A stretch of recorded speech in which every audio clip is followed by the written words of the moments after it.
Assalamualaikum warahmatullahi wabarakatuh. Alhamdulillah, tidak pernah lisan kita berhenti memuji dan memuji Allah Subhanahu wa taala. Sebagai seorang muslim kita sangat yakin dua susunan kata ini alhamdulillah adalah kalimat penghubung antara kita dengan Allah Subhanahu wa taala, dan Allah menganggapnya sebagai kalimat syukur atau berterima kasih yang dengannya pasti semua kebutuhan kita untuk roda kehidupan di muka bumi ini akan dipenuhi, dan juga puncaknya kita akan mendapatkan balasan yang sempurna nanti di hari kiamat. Oleh karena itu jadilah orang yang selalu membasahi lidah dan bibirnya dengan dua susunan kata ini, alhamdulillah.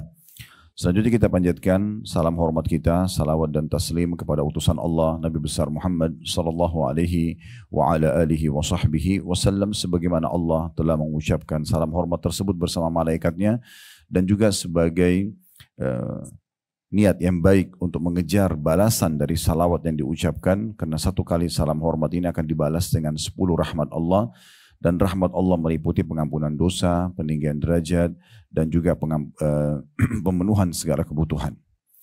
Baik, melanjutkan bedah buku kita seperti biasa yang ditulis oleh Muhammad Khair Yusuf, Meraih Pahala Besar dengan Amalan Ringan. Dan kita masih di bab sedekah dan infak, serta kita berada di substansial bahasan terakhirnya. Setelah kemarin atau kesempatan yang lalu kita sempat membahas pada Senin yang lalu tentang keutamaan sedekah terhadap para janda-janda serta orang-orang miskin, dan pahalanya sama dengan orang-orang yang sedang jihad di jalan Allah Subhanahu wa taala, dan pahalanya sama juga dengan orang yang terus puasa di siang hari non-stop, serta juga orang yang selalu sholat malam tanpa pernah istirahat. Baik, kesempatan ini insya Allah kita ada di cetang terakhir. Kalau yang pegang bukunya di halaman 59, di sini adalah sedekah terhadap anak yatim. Khusus ini dibahas oleh penulis tentang sedekah untuk anak yatim.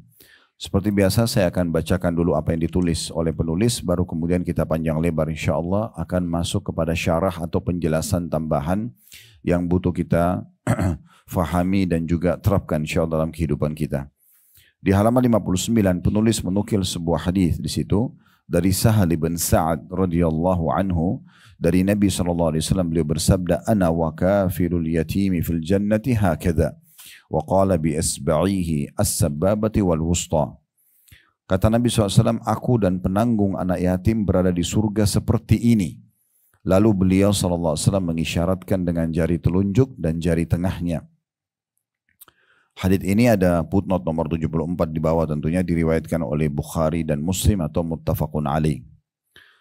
Di situ ditulis oleh penulis kafirul yatim, artinya adalah orang yang menanggung urusannya anak-anak yatim berupa nafkah, pakaian, mengajarkan adab, pendidikan, dan lain-lain.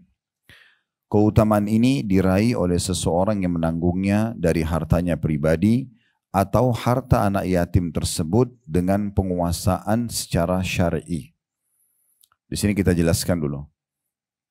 Nanti akan panjang lebar kita paparkan tentu tentang masalah makna yatim, tapi khusus paragraf ini, itu maknanya adalah bisa Bapak Ibu membiayai dan mensponsori anak yatim dengan harta pribadi.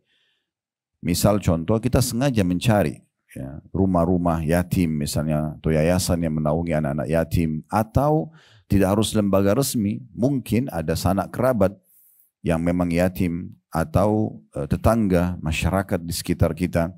Lalu kita sponsori dia. Makna sponsor di sini berarti rutinitas kita untuk memenuhi kebutuhan dia sampai dia mampu. Hanya saja batasannya yatim itu adalah sosok anak yang meninggal sebelum balik, yang meninggal ayahnya dan dia belum balik. Kalau sudah balik tidak dianggap yatim lagi. Dan kalau meninggal ibunya juga tidak dianggap yatim. Anak zina pun tidak dianggap yatim. Karena pemilik sperma itu tidak sah dalam agama Islam. Nah, kalau ibu dan bapak sekalian mensponsori mereka, sengaja mencari tahu tentang kebutuhannya, makanannya, minumannya, pakaiannya, mungkin biaya SPP sekolahnya, transportasi yang dia butuhkan, intinya sampai dia balik. Maka ini berarti masuk dalam hadis ini. Kita akan bersama dengan Nabi SAW di surga, dan saking dekatnya sampai Nabi SAW memberikan isyarat jari telunjuk sama jari tengah. Ini jari yang sangat dekat, cuma dipisahkan sedikit saja. Maka Nabi SAW memberikan isyarat seperti itu. Atau di sini dikatakan harta, mengelola harta anak yatim tersebut dengan penguasaan secara syar'i. Ini kalau seandainya kan yatim itu bisa miskin, bisa kaya. Kalau yatim yang miskin misalnya memang orang tuanya dasarnya miskin. Meninggallah orang tuanya atau terutama ayahnya di sini dimaksudkan. Kemudian tidak ada yang sponsori dia. Itu semua orang tahu. Tapi ada juga yatim yang kaya. Misal 2 orang suami istri kaya raya atau seorang laki-laki yang kaya raya, dia meninggal. Kemudian dia meninggalkan anak-anak yang masih kecil sebelum balik. Maka anak-anaknya dikatakan yatim. Tapi ini yatim yang kaya. Nah, siapapun yang menjadi penanggung jawab terhadap harta yatim yang kaya ini, maka dia wajib untuk tunduk kepada hukum syariat Allah Subhanahu wa taala. Tidak boleh dia berlaku curang. Karena misal posisi dia sebagai tante, sebagai paman, kemudian dia mensponsori, dia yang melindungi anak yatim itu, walaupun dia ikut tinggal di rumahnya, walaupun dia misalnya yang pegang warisannya, itu semua dibolehkan. Dia boleh ikut makan di situ, dia boleh ikut tinggal di situ, tapi tidak boleh dia pakai untuk kebutuhan dia pribadi. Nah, kapan dia menyalahgunakan dana-dana yatim ini, ya, apakah dia pengelola yayasan atau misalnya dia yang menjadi walinya si yatim yang meninggal, orang tuanya dalam kondisi dia kaya dan belum balik, kemudian dia yang memegang semua amanah itu, siapa yang mengkhianati ini maka berarti masuk dalam kategori dosa besar. Ada kita jelaskan dalil-dalil dan beratnya hukuman terhadap orang-orang yang sengaja memakan harta anak yatim. Baik yang mengelola, menerima donasi dari umat ke yayasan sehingga dia menyalahgunakan dana yatim karena banyak yang masuk lalu dia pakai kebutuhan pribadi, misalnya beli mobil pribadi, pakaian dia dan segala macam, itu besar sekali dosanya, masuk dalam 7 induk dosa besar yang membinasakan. Nanti kan kita jelaskan dalilnya insyaAllah. Kemudian tadi contoh yang lain adalah kalau dia menjadi walinya, paman atau tante yang melindungi si anak yatim tadi. Jadi misalnya walaupun dia tinggal di rumah anak yatim itu, karena anak yatim itu kaya raya, dia misalnya dalam kondisi miskin, boleh dia ikut tinggal di situ, boleh dia nikmati listriknya, boleh dia ikut makan bersama-sama, selama itu adalah kebutuhan yatim dan dia ikut di situ nggak masalah. Tapi kalau dia gunakan untuk kebutuhan dia pribadi, ini hukumnya haram. Ya, ini yang dimaksud dengan, saya ulangi lagi, paragraf tadi itu penting sekali. Kafilul yatim adalah orang yang menanggung urusannya berupa nafkah, maksudnya urusan anak yatim, pakaian, mengajarkan adab, pendidikan dan lain-lain. Keutamaan ini diraih oleh seseorang yang menanggungnya dari hartanya pribadi. Dia sendiri memang sengaja mau sponsori anak yatim, atau dari harta anak yatim itu dengan penguasaan secara syar'i. Sudah kita jelaskan penguasaan secara syar'i seperti apa. Al-Hafidh Ibnu Hajar, Al-Hafidh maksudnya adalah gelar yang baik untuk seorang ulama yang bernama Ibnu Hajar, menukil perkataan Ibnu Battal. Ibnu Battal juga seorang alim. Sungguh bagi yang mendengar hadis ini hendaklah ia melakukannya supaya menjadi penyerta Nabi SAW di surga. Dan tidak ada satu kedudukan pun di akhirat yang lebih utama daripada itu. Jadi ini bukan main-main ya. Bukan misalnya dikatakan siapa yang sponsori anak yatim dia akan dapat 1000 pahala misalnya. Atau dia seperti bebasin budak. Atau dia seperti haji 100 kali. Tapi bukan seperti itu. Ini luar biasa hanya dengan memenuhi beras makan dia, makanan dia, minuman dia, SPP dia misalnya dan seterusnya, maka jawaban balasannya akan bersama Nabi di surga. Ini bukan main-main karena derajat Nabi sangat tinggi di surga. Tidak ada tempat tertinggi di surga kecuali milik Nabi Muhammad SAW. Sebagaimana dalam hadis tentang azan, kata Nabi SAW, kalau kalian dengarkan azan atau muadzin mengumandangkan azan, ucapkan apa yang diucapkan. Setelah itu bacalah salawat kepadaku, karena siapa yang baca salawat kepadaku maka dia akan dibalas dengan 10 kali rahmat. Ya. Kemudian kata Nabi SAW, lalu mintalah al-wasilah untukku. Siapa yang minta wasilah untukku, sesungguhnya dia adalah tempat tertinggi di surga dan tidak dimiliki kecuali untuk satu orang saja. Siapa yang minta wasilah untukku, dia akan mendapatkan syafaatku. Kalau sudah hafal doa habis azan kan begitu ya. Setelah muadzin mengatakan la ilaha illallah, terakhir tentu dari Allah Akbar sampai la ilaha illallah kita ulangi sama-sama, kecuali hayya 'alas shalah, hayya 'alal falah kita mengatakan la haula wala quwata illa billah. Begitu selesai muadzin mengatakan la ilaha illallah, kita juga mengatakan la ilaha illallah, lalu kita baca salawat Ibrahim yang di tahiyat.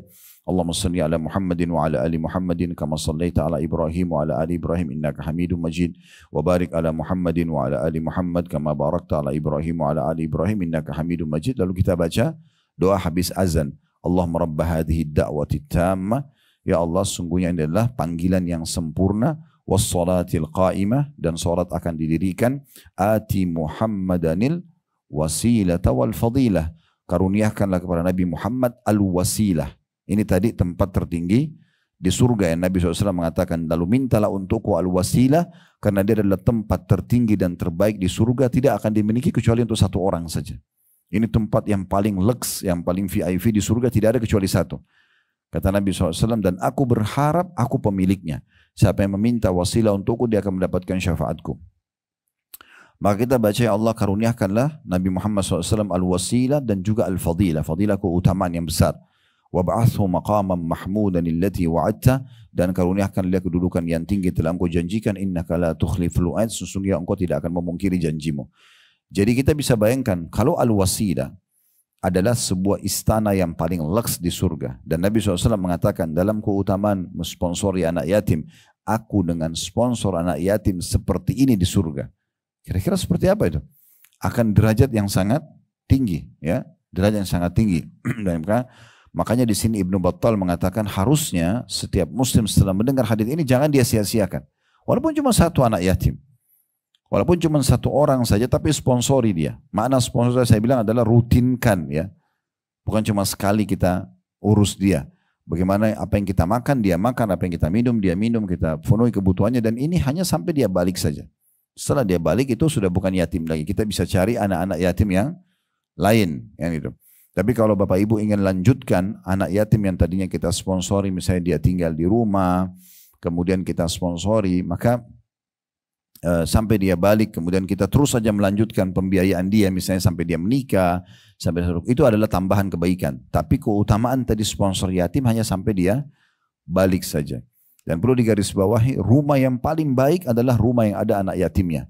Sebagaimana Nabi SAW sampaikan dalam sebuah hadis, ya. Ini saya sering bahasakan, ya. Tapi jangan tersinggung dengan itu, ya, karena ini hanya gambaran supaya kita lebih memahami mana yang lebih besar manfaatnya. Daripada Bapak Ibu pelihara kucing di rumah, ya, keluarkan biaya makannya, biaya ininya, biaya itunya. Kenapa enggak sponsori anak yatim? Kucing nggak bisa ngaji, kucing nggak bisa sholat, pahalanya hanya sekedar merawat hewan saja. Ada pahala, sudah kita jelaskan di bab-bab sebelumnya. Memelihara hewan ada pahala dari hewan, iya. Tetapi kalau anak yatim bisa diajarin sholat, ya, bisa mengaji, bisa hafal Quran, dan pahalanya nanti balasannya di surga bersama dengan Nabi SAW. Jadi kenapa nggak anak yatim? Ya, sampai balik biarkan dia mandiri, ganti anak yatim yang lain, kan gitu. Itu sangat baik. Kalau tidak, misalnya ibu dan bapak diberikan oleh Allah SWT kelebihan rezeki, bisa kita punya tanah misalnya, itu rumah tidak dipakai, lalu kita jadikan sebagai rumah yatim. Biarkan di situ mereka tidur. Jadi kayak asramahnya, dididik hafal Quran, itu lebih bagus juga. Ya. Karena kita sama aja, itu kan rumah kita juga, tapi tidak tinggal bersama kita aja. Cuma rumah itu kita jadikan sebagai tempat yatim, kita wakafin. Itu bagus sekali. Ya, sehingga bukan cuma satu yatim, tapi sekian puluh, sekian belas yatim bisa disponsori, maka itu sangat baik. Dan mereka tidak apa-apa dikasih syarat hanya sampai balik saja, gitu kan? Setelah balik kita buatkan atau berikan kepada dia pelatihan-pelatihan supaya bisa mandiri, sehingga digantikan oleh yatim-yatim yang lain. Al-Hafidh Ibnu Hajar tadi menukil perkataan Ibnu Battal itu. Kemudian beliau mengatakan lagi di paragraf terakhir, bisa jadi yang dimaksud adalah dekatnya kedudukan ketika memasuki surga. Maksudnya sangat dekatnya kita dengan Nabi SAW nanti kalau sponsor yatim di dunia, walaupun satu, tentu makin banyak disponsori maka makin besar dan melimpah pahalanya. Ini yang dinukul oleh penulis. Dan kedepannya insya Allah kita akan masuk di bab jihad. Ya, ini panjang lebar juga akan kita jelaskan, apalagi di masa kita sekarang sedang terjadi di Palestina. Ya, akan panjang lebar kita jelaskan pada pertemuan akan datang. Baik Bapak Ibu sekalian, saya akan masuk ke syarah atau penjelasan tambahan informasi berhubungan dengan masalah sponsor yatim ini. Yang pertama, kita akan coba jelaskan dulu masalah definisi, ya. Tadi sudah kita jelaskan yatim adalah yang meninggal ayahnya, dan itu sudah disepakati oleh para ulama. Sebenarnya dalam bahasa Arab yatim atau yatimah, anak laki-laki atau anak perempuan yang kecil yang belum balik yang meninggal ayahnya, itu memang dalam definisi bahasa Arab diistilahkan dengan yatim atau yatimah. Tetapi setelah dimasukkan atau dihubungkan dengan agama Islam, maka memang ini kan tadi definisi dalam bahasa Arab. Dalam definisi agama pun sama. Tidak ada perubahan dari makna tersebut. Ya. Contoh misalnya supaya Bapak Ibu bisa paham lebih jauh. Kalau sholat dalam bahasa, istilah bahasa Arab itu adalah doa.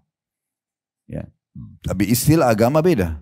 Istilah agama dia adalah gerakan dan ucapan tertentu yang diatur dengan tata cara tertentu, dimulai dengan takbiratul ihram, diakhiri dengan salam. Jadi memang kadang-kadang ada perbedaan penjelasan definisi dari sisi bahasa atau etimologi dengan terminologi secara istilah syar'i. Tapi khusus yatim atau diantara yatim ini sama saja definisi bahasa Arabnya atau etimologi dengan syar'inya atau istilah terminologinya. Dan Nabi SAW membatasi yatim tadi saya bilang hanya sampai balik. Sesuai dengan sabda beliau di dalam hadis yang diriwayatkan oleh Abu Daud. Dan hadis ini hadis sahih, la yutamma ba'da ihtilam, ya. Atau la yutma ba'da ihtilam. Tidak ada lagi keyatiman setelah balik. Jadi nggak boleh nenek-nenek kakek-kakek ngaku yatim, ya. Bantu saya yatim. Ini yatim dari mana? Ya. Kemudian yang dimaksud dalam hadis di sini adalah tidak ada lagi keyatiman setelah mimpi. Sebenarnya begitu hadisnya, ya.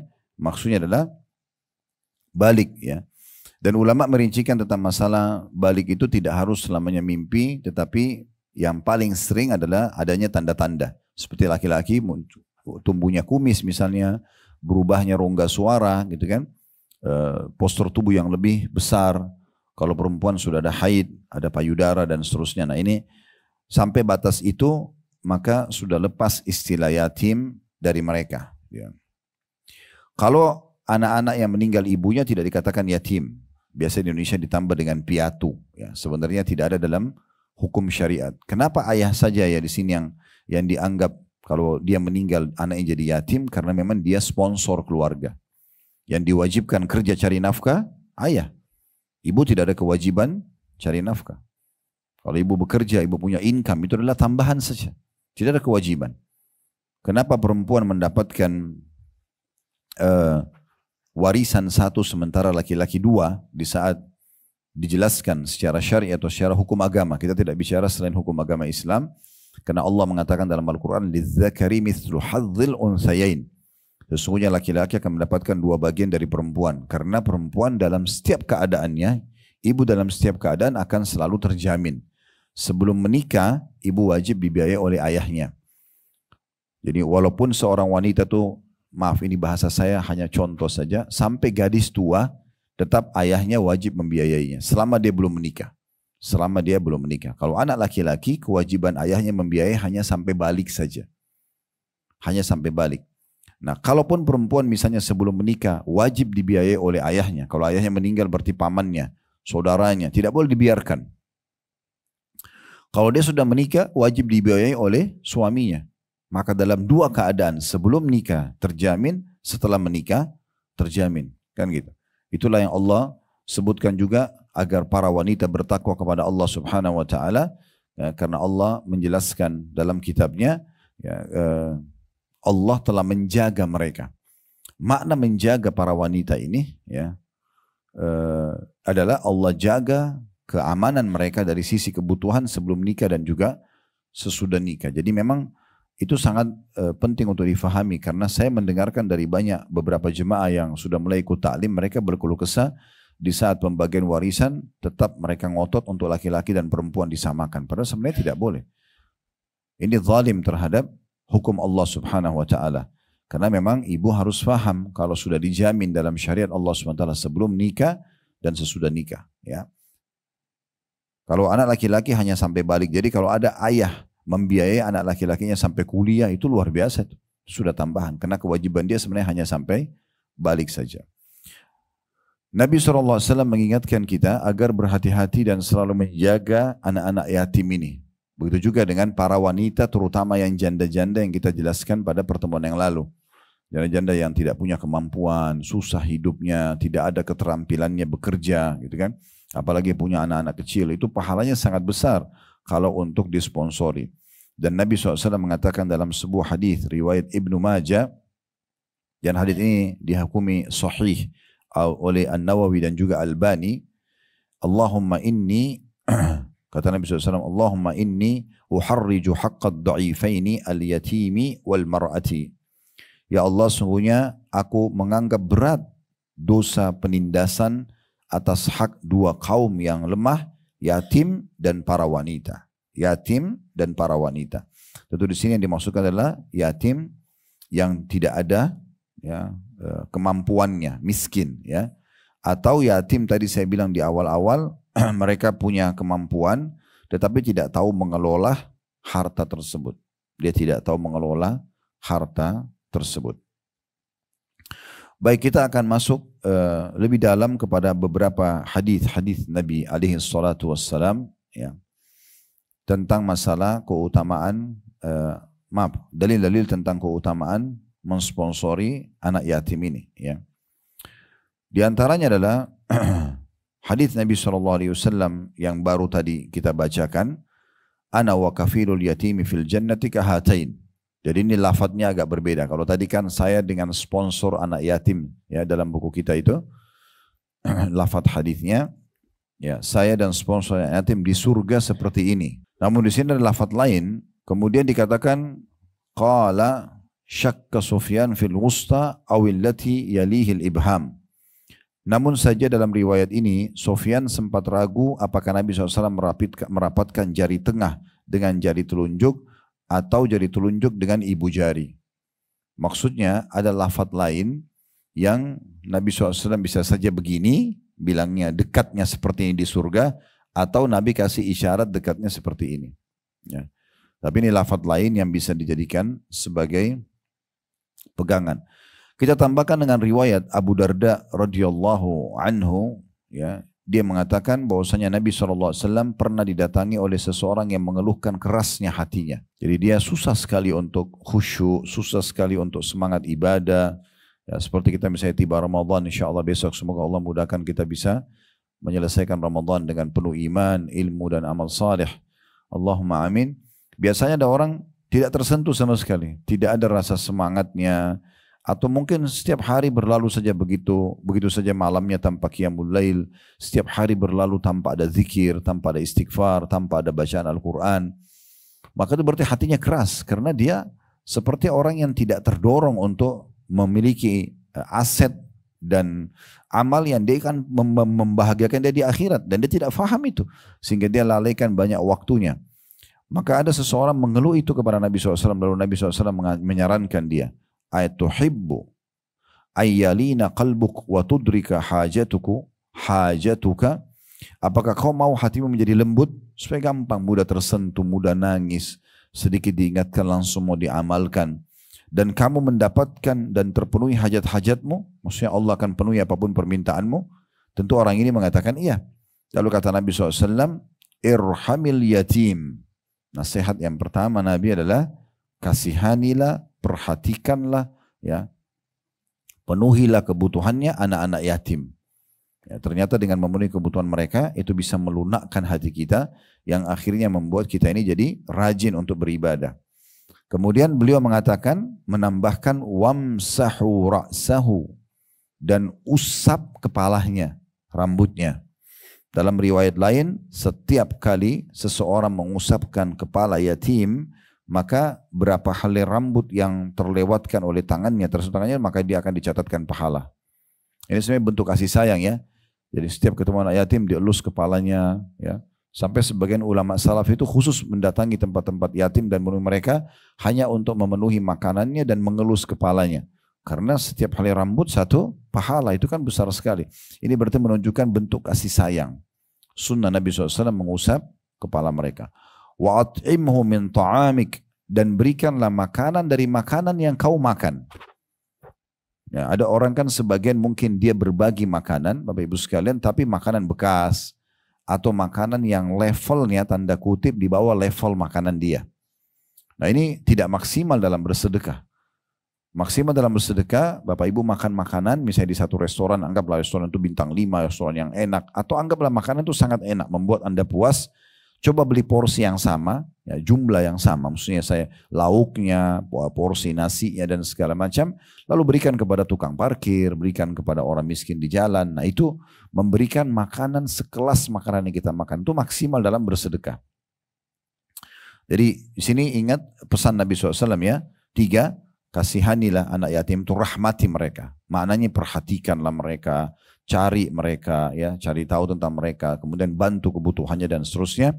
Kemudian usaplah kepalanya dan berikanlah dari makanan yang kamu makan.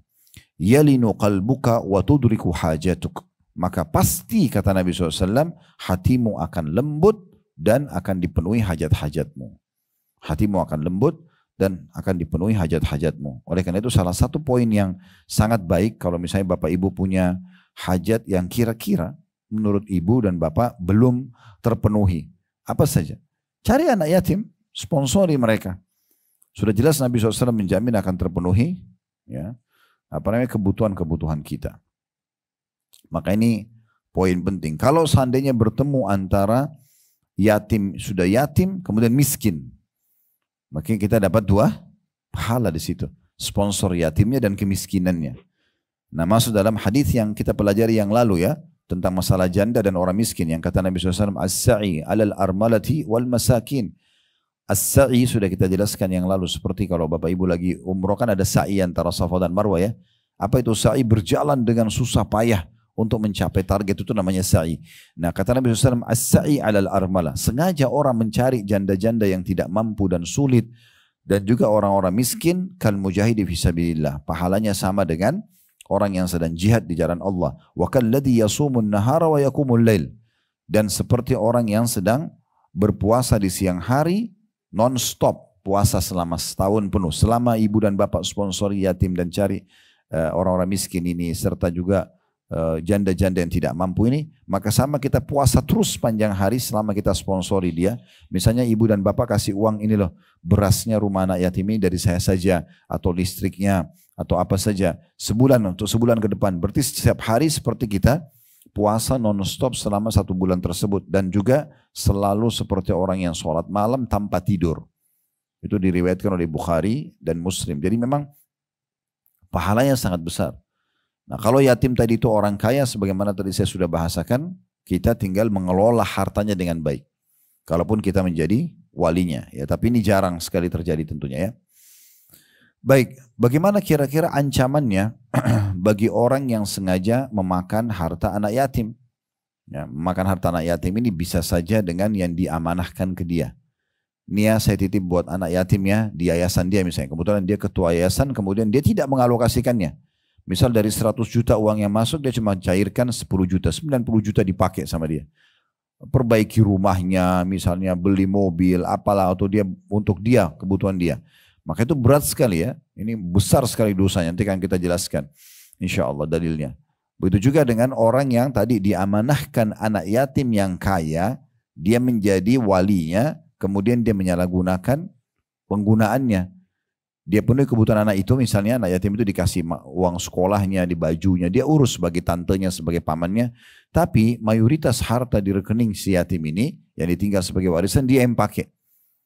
Ini nggak boleh, termasuk nggak boleh investasikan segala macam, kecuali nanti kalau dia sudah besar ditanyakan, atau dia sudah balik ditanyakan, ini mau diinvestasikan akan datang keuntungan begini misalnya. Karena kalau rugi nanti kan bahaya, bisa saya dia tidak dapat haknya, bisa saya dia tidak mendapatkan haknya.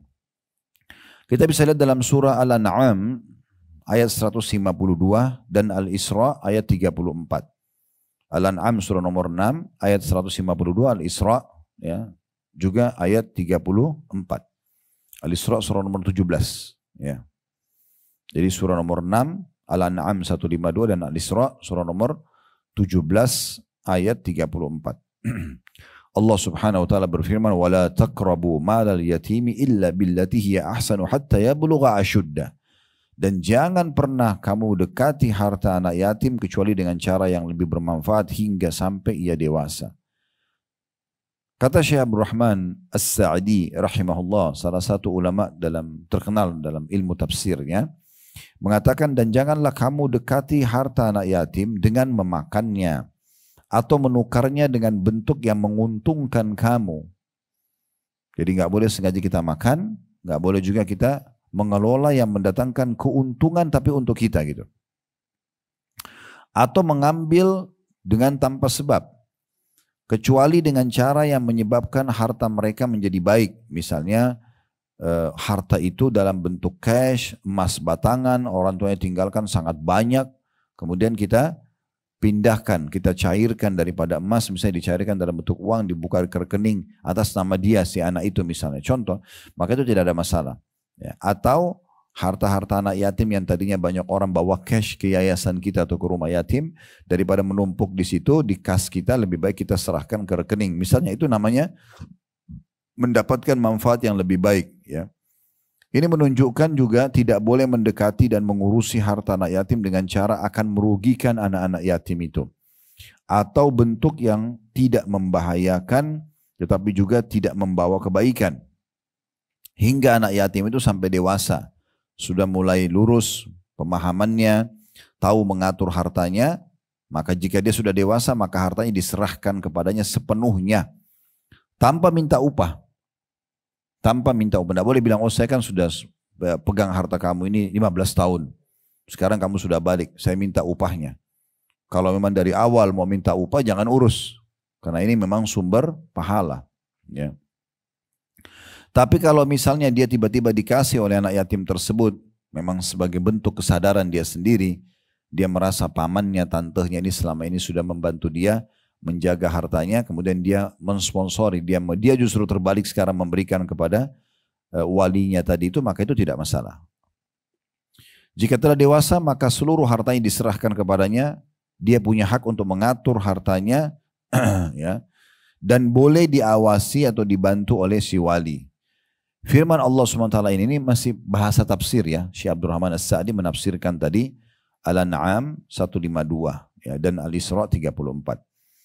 Kata beliau, firman Allah SWT menunjukkan bahwa anak yatim sebelum dewasa dan mampu mengatur harta dicegah mengurusi harta. Walinya mengurusi hartanya dengan cara yang lebih menguntungkan. Dan pencekalan itu berakhir dengan kedewasaan. Jadi tidak boleh juga orang misalnya tahu nih, ini anak meninggal yatim. Dan kita sebenarnya posisi tante atau paman ya, yang sebenarnya tahu kalau harta ini dibiarkan sama dia, anak 5 tahun, 7 tahun, 10 tahun tidak faham.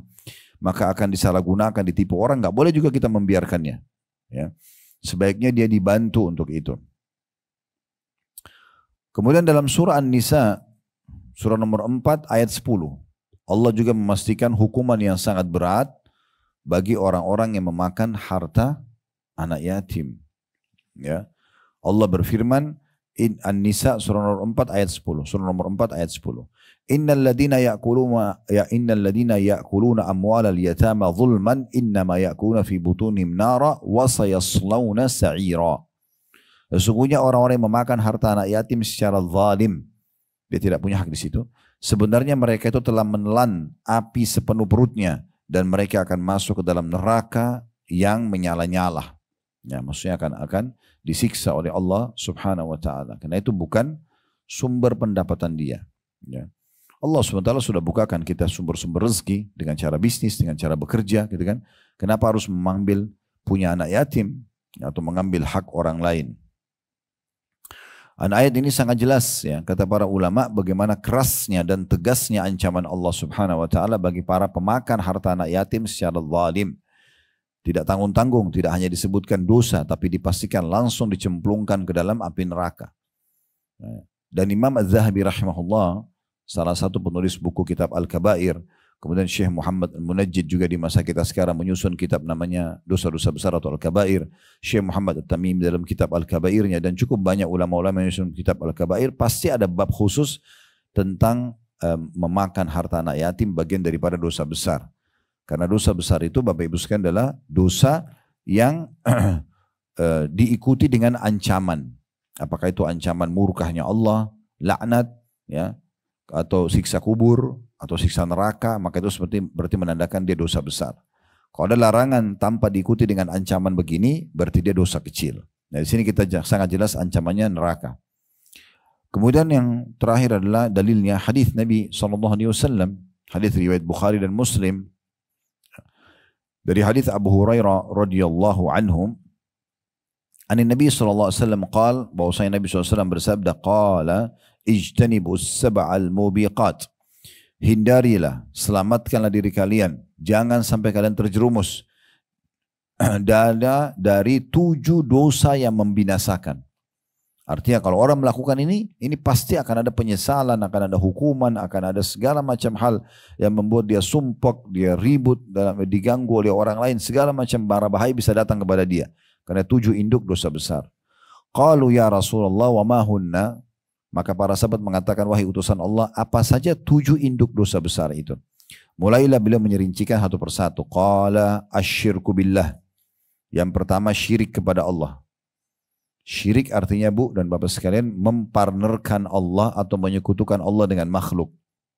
Ya, contoh paling jelas adalah penduduk kota Mekah di masa Nabi SAW, di mana pada saat itu mereka tahu Ka'bah itu rumahnya Allah, mereka tahu tawaf itu adalah perintah Allah, ya, dari syariat Nabi Ibrahim alaihissalam.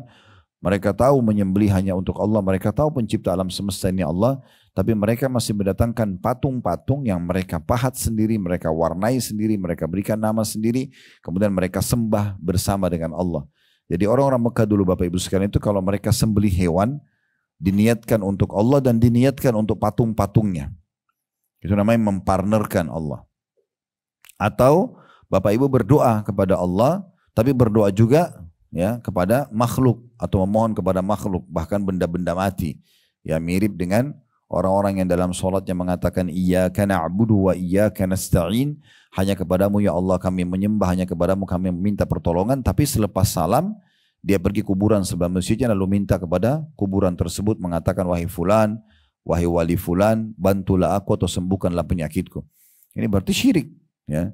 Kata Imam Nawawi rahimahullah, kalau seandainya ada orang yang minta-minta ke kuburan, ya, maaf, saya heran melihat orang-orang yang minta di kuburan ya, pada si mayit, padahal sebenarnya dia tahu dalam kuburan itu adalah manusia biasa seperti dia, tapi yang sudah jadi tulang berulang, tidak akan bisa memberikan manfaat dan mudarat kepadanya. Kalau dia yakin jenazah yang ada di dalam itu walaupun itu dianggap seorang wali, ya, bisa memberikan manfaat ataupun mudarat, maka tentu saja ya kita harus yakin pencipta dia, pencipta mayit itu, pencipta tanah itu, pencipta batu itu, yaitu Allah SWT jauh lebih mampu. Makanya para sahabat ridwanullah alaihim kalau sendal mereka putus, mereka minta kepada Allah secara langsung. Sesuai dengan sabda Nabi SAW, mintalah kepada Tuhan kalian apa saja sampai kepada tali sendal kalian yang putus. Ya. Jadi memang kita harusnya minta kepada Allah Subhanahu Wa Taala dan jangan mempartnerkan Allah dengan makhluknya. Ini perbuatan syirik bahaya sekali. Ya. Ini hati-hati sekali jangan sampai kita melakukan syirik. Masuk dalam syirik ini juga Bapak Ibu sekalian hati-hati dengan tatayur ya, menggantungkan nasib sama benda. Ya. Kebiasaan orang-orang Arab dulu Mekah, mereka itu, tapi waktu itu mereka pakai jasa dukun ya. Mereka datang ke satu dukun yang dipercaya di Mekah, kemudian mereka bayar dengan uang tertentu, lalu dukun itu akan mengeluarkan 3 bulu burung merpati. Ya. Jadi yang satu ditulisin lakukan, yang satu tidak, yang satu kosong. Ditaruh satu kotak, di kotak itu ditulis nama orang itu. Nah setiap kali dia mau lakukan aktivitas, misalnya dia mau keluar kota, dia mau bisnis, dia mau menikah, dia mau apa saja, maka dia datang ke dukun itu, dia bayar lagi, ini, begitu tradisi mereka. Dia bayar, kemudian dia masukkan tangannya ke dalam kotak, tapi dia masukkan tanpa dia lihat, ya tanpa dia lihat. Maka kalau keluar tangannya mengambil bulu yang ada tulisan lakukan, dia yakin dia akan dapat keberkahan. Kayak safar, bisnis, nikah dan seterusnya. Kalau keluar jangan lakukan berarti dia yakin dia akan kena bala, masalah. Pada saat dia kerjakan apa yang dia niatkan. Kalau keluar bulu yang tidak ada tulisan dia harus mengulanginya. Ini namanya tatayur, menggantung nasib sama burung itu. Tidak boleh bulu itu ya. Nah ini mirip di Indonesia biasanya kita kalau tangan kanannya gatal ya, mau apa itu? Pasti hafal semua. Kalau tangan kanannya gatal, mau keluarin uang ya. Tangan kiri mau dapat uang. Ini dari mana ini? Gak ada hubungannya. Kebetulan urat sarafnya lagi bermasalah. Kalau setiap tangan kiri gatal dapat duit, gatalin aja tiap hari. Atau ada juga kan gitu. Saya pernah dengar gitu. Ada orang pas dia lagi di hadapan saya kebetulan. Kemudian rupanya kelopak matanya kedap-kedip dia bahkan atas. Ini masalah nih dia. Kenapa masalah? Ini berarti apa? Enggak, kalau yang di atas mau senang. Kalau yang di bawah berarti mau sedih. Ini biasanya ada berita kematian, ada berita musibah. Dari mana ini? Matanya kurang istirahat aja itu. Hah? Coba kalau dia istirahat cukup, gak bakal kedap-kedip gitu kan. Nanti kalau kuping, nanti kalau alis, nanti kalau ini macam-macam, ini semua tidak boleh ya. Gak ada hubungannya, tidak boleh tatayur. Begitu juga dengan menggantungkan jimat-jimat.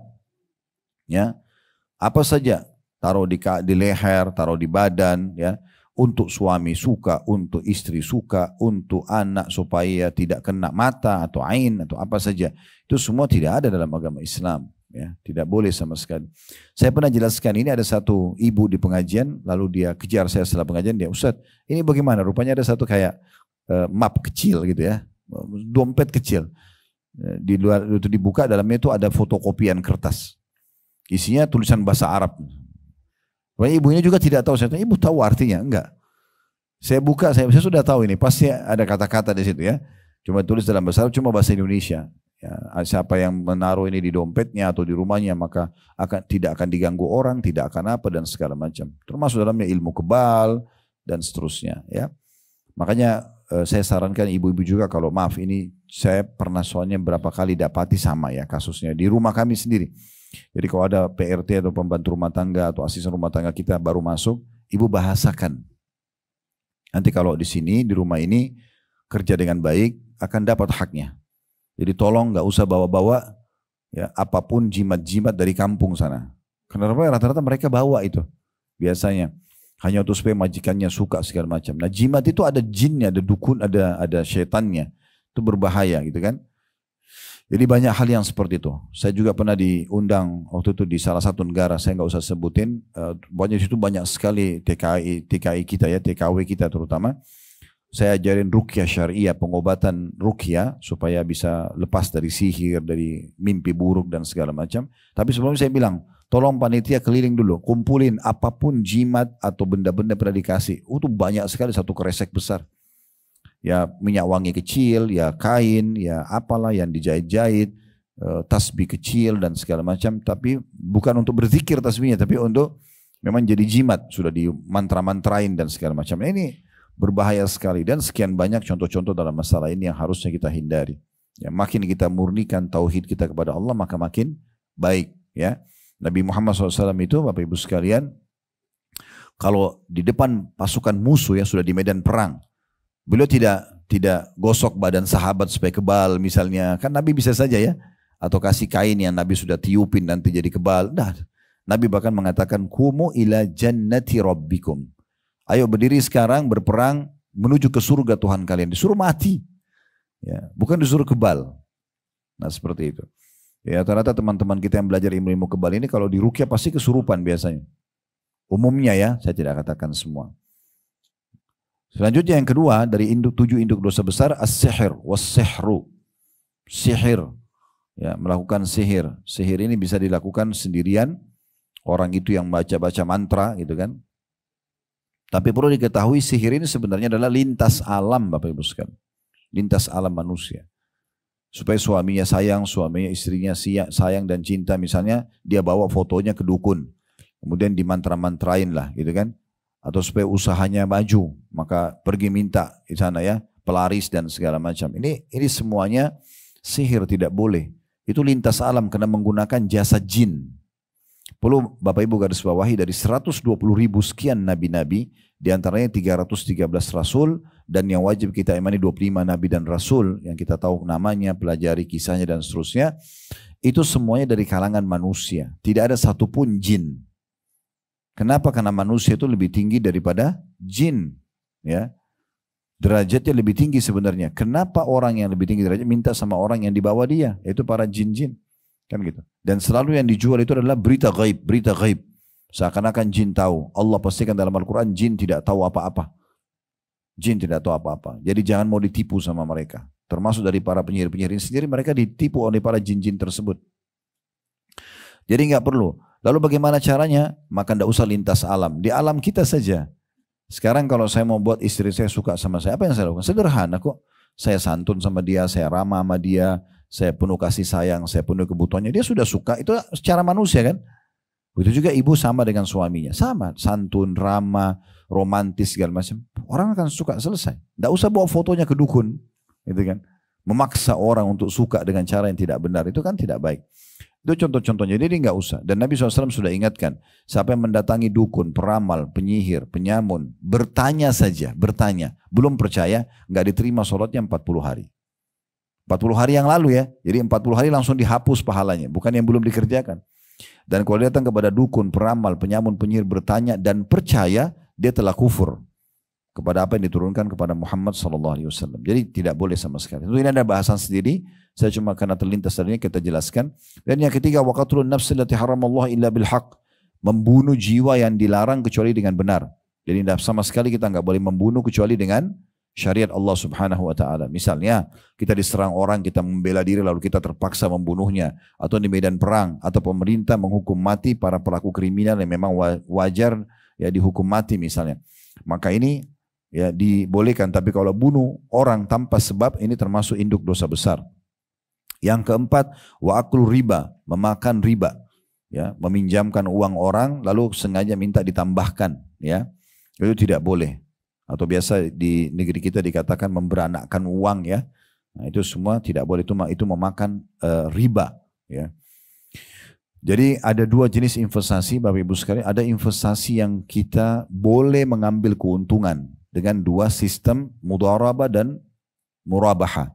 Mudharabah itu ibu ikut dan bapak sekalian investasi di satu perusahaan, misalnya butuh modal 100 juta. Saya tawarkan, ini ada bisnis Bapak Ibu sekalian, siapa yang mau ikut, modalnya 100, ini contoh saja 100 juta. Saya punya 50 juta sampai mau masuk 50 juta. Misalnya ada satu orang yang mengatakan saya masuk Ustaz, baiklah ikutlah dia sama saya. Maka karena 50-50% modalnya masing-masing, maka nanti juga bagi hasil 50-50%, ruginya juga ditanggung 50-50% masing-masing. Ini namanya mudharabah. Kalau murabahah beli putus, saya mau beli mobil, saya nggak ada uang. Saya bilang kepada seorang muslim atau muslimah, saya mau beli mobil 200 juta, bisa beliin saya nggak ada duit.